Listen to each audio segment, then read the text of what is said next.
कभी कभी हमें लगता है कि बड़े बुजुर्ग जो कहते हैं शायद ठीक ही कहते हैं। हमेशा आपने बड़े बुजुर्गों को कहते सुना होगा कि शादी जब भी करो अच्छी तरीके से जांच पड़ताल करके करो वरना पछताओगे।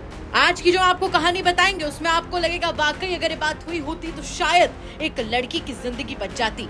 दरअसल यूपी के बांदा से एक हैरान कर देने वाला मामला सामने आया, जहां एक महिला की ओर से बड़ा आरोप लगाया गया है कि शादी से पहले उसके पति ने खुद को सरकारी नौकरी वाला बताया था, लेकिन बाद में पता चला कि वो तो प्राइवेट गाड़ी का ड्राइवर है। बस फिर क्या था, पत्नी को आया गुस्सा और वो गुस्सा कर पुलिस थाने पहुंच गई। फिलहाल मामले में पति समेत ससुराल पक्ष के 7 लोगों पर एफआईआर दर्ज हो गई है। शिकायतकर्ता महिला के मुताबिक ससुराल वालों ने उसे और उसके परिवार को धोखा देकर ये शादी करवाई।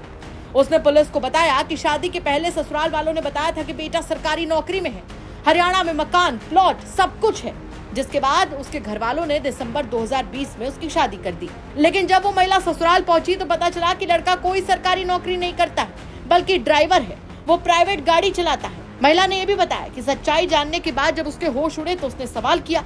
जब इस बारे में पति और ससुराल वालों से पूछा तो उन्होंने मारपीट शुरू कर दी, दहेज को लेकर प्रताड़ित करने लगे, जिसके बाद उसे मजबूरी में आकर पुलिस के पास आना पड़ा। एक बात सुनिए आप भी क्या कुछ कह रही हो महिला। जी, मेरे सास ससुर मामा जो मेरा पति है, मेरे देवर, ये सब मुझे प्रताड़ित करते हैं, मानसिक और शारीरिक हद से दंडित करते रहते हैं, दहेज की बोलते हैं और खाना पीना भी नहीं देते हैं। और एक पड़ोसी है उसने भी गलत तरीके से बुरी तरीके मेरा हाथ पकड़ा था मेरे सास ससुर के सामने। मेरे सास ससुर ने खुद घुसेरा था उसको कमरे में मेरे, और बहुत सारी ऐसी बातें हैं। इस बात को लेकर कभी आपने पुलिस में शिकायत की?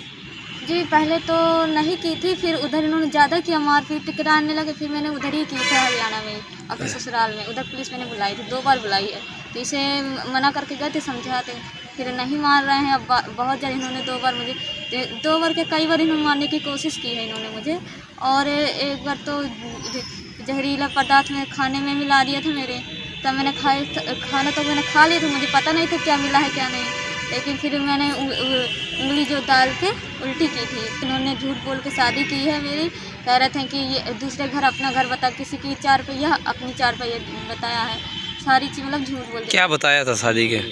ये बताया था कि लड़का सरकारी नौकरी करता है, ड्राइवर है, और किसी और का घर अपना घर बता रही, वो चाचा का है हमारे, मतलब कि जो मेरे पति का जो चाचा है वही उनके चाचा, वो बाहर रहता है उनका, और दूसरी की गाड़ी ताऊ मेरे लगते हैं, उनकी गाड़ी दिखा दिया रुपया, मतलब कि सारी चीज़ झूठ बोल के शादी होने का लिए। फिलहाल पीड़िता ने थाने पहुंचकर पुलिस से मामले की शिकायत कर दी है। पुलिस की तरफ से भी बता दिया गया है कि मामला दर्ज करके जांच शुरू कर दी गई है। महिला थाना के अध्यक्ष मोनी निषाद ने यूपी तक को फोन पर बताया कि शिकायतकर्ता के पति सहित उसके परिवार के 7 लोगों के खिलाफ सुसंगत धाराओं में केस दर्ज कर लिया गया है। जांच के बाद आगे की कार्रवाई की जाएगी और महिला को न्याय दिया जाएगा। कार्रवाई होगी, एक्शन होगा, न्याय मिलेगा। लेकिन इस घटना से कई सवाल खड़े होते हैं। सबसे बड़ा सवाल तो यहाँ पर यह खड़ा होता है कि अगर महिला के आरोपों में रत्ती भर भी सच्चाई है तो क्या किसी से धोखे से झूठ बोलकर शादी करना ठीक है?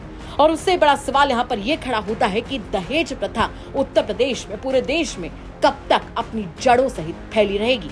इन तमाम सवालों के साथ आपको छोड़कर जा रहे हैं। साथ ही आपसे भी कहना चाहेंगे कि अगर आपके आसपास के इलाके में कोई ऐसी बड़ी घटना होती है जो कि क्राइम की एक बड़ी खबर बन सकती है तो हमें कमेंट करके जरूर बताइएगा।